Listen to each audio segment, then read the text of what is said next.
wondering for 8 months what this offense would look like and how the run game might change or impact it. What do you think today said about what the identity is? I mean, I thought the whole offense kind of already knew like our MO. You know, our offense changed, but like, you know, what we do is always going to be what we do. You know, we can run the ball, and we're good at it. So, you know, we just added the fact that now we can throw the ball. So I think everyone still knew that we can throw the ball very well. As you've used the terms three-headed monster, 1-2 punch in years past, but Luke Fickell saying you guys are more of a 1-1 punch with you and Braylon. How would you respond to that comment? Yeah, man, I think that just goes out to, I think the O-line, the perimeter blocking we had today, and, you know, just a hell of a summer that we all had. You know, I thought I had a really good summer. I thought the whole team had a really good summer. And, you know, I feel good. The whole team feels good. So shout out to them for that. Is that 89-yard touchdown run something you would have been able to do the last 2 years? Maybe not. You know, I feel great. You know, my body's at a good spot. And, yeah, so shout out to Coach Brady for that, man. We had a really good summer. He put me in a really good spot to, you know, make plays like that. Can you just take us through that touchdown? And did you think you were going to get caught? It looked like it was close there. Yeah, I mean, yeah, there was a good block on the right side, but they were kind of overfilling that side, and I kind of just cut back and I just hit it. I saw a lane and then just kind of read the perimeter blocking, and my receivers were working hard for me, so I just kind of set some of those blocks up, and I was just, you know, bouncing around. I made a play. What is your relationship with Braylon? I mean, you're cheering him on, he's cheering you on. Vice versa, what's that dynamic like? Yeah, man. I mean, since he first got here, and since we got here at the same time, you know, he's kind of been like a brother to me, man. So, you know, when he does well, it just means a lot to me because it makes me want to do well as well. You know, we feed off each other, and I'm just very thankful for him. Just quickly, he also said we're getting more people and explaining his vision to them. You said you got to him before getting a chance to reach out to him and kind of talk about how important it was for you to be here and stay here. Going through your mind. Yeah, I mean, Coach Fick, man, he brings such a great energy and a great feel. And, you know, the culture he brought in, I immediately bought into it, and I knew it was something that I wanted to be a part of, and I knew that it was going to be good for this whole program.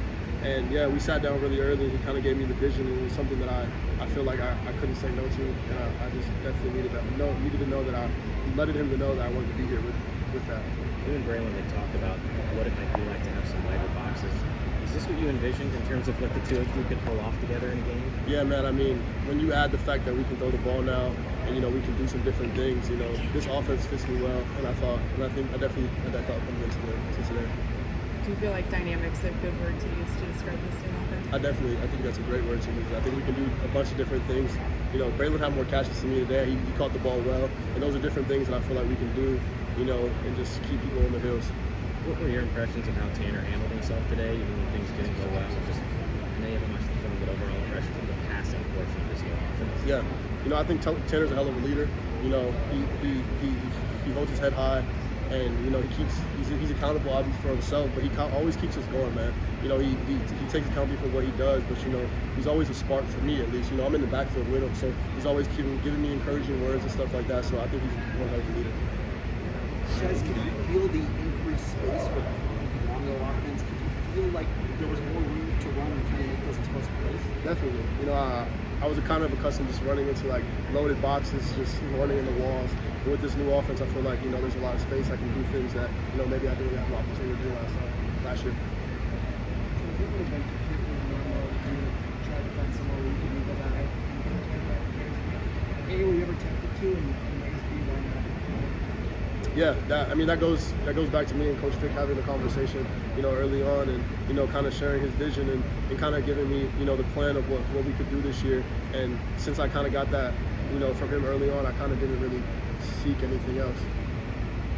Were there any worries initially, you know, with this offense that running backs weren't going to get the ball as much, despite, you know, with the air raid label, and kind of how did that come out? I wouldn't say so because Coach Longo had very successful running backs at UNC, and we kind of took that into account when we talked about it. He had 2 1,000-yard rushes 1 year, and you know, me and Braylon both feel like we have the same skill set of those guys, so not really, no. Any improvements looking on for week 2?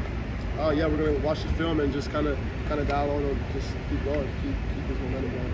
On an 89-yard run, does it truly slow down, or when you're letting those blocks set up, is it like, okay, I got to zig over here, I got to zag over here, because you were going back and forth?